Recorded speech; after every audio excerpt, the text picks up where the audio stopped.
ইরানের সঙ্গে যেসব দেশ ব্যবসা করবে তাদের পণ্যের উপর 25% শুল্ক আরোপের ঘোষণা দিয়েছেন যুক্তরাষ্ট্রের প্রেসিডেন্ট ডোনাল্ড ট্রাম্প। স্থানীয় সময় সোমবার সামাজিক মাধ্যম ট্রুথে ট্রাম্প জানিয়েছেন এ শুল্ক তাৎক্ষণিকভাবে কার্যকর হবে। বিবিসি জানিয়েছে ট্রাম্পের এ ঘোষণা ইরানে চলমান বিক্ষোভের মধ্যে দেশটির সরকারের উপর আরও চাপ তৈরি করতে পারে। তাৎক্ষণিকভাবে শুল্ক কার্যকরের তথ্য জানালেও ইরানের সঙ্গে ব্যবসা বলতে কি বোঝায় সেটি স্পষ্ট করেননি তিনি। চীন ইরানের সবচেয়ে বড় ব্যবসায়িক অংশীদার।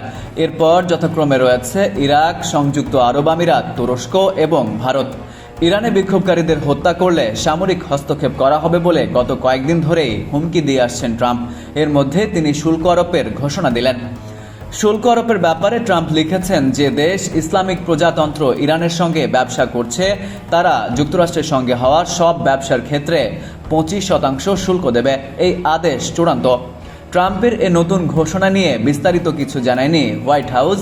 কোন দেশ এই শুল্কে সবচেয়ে বেশি ক্ষতিগ্রস্ত হবে সেটিও স্পষ্ট করেনি তারা।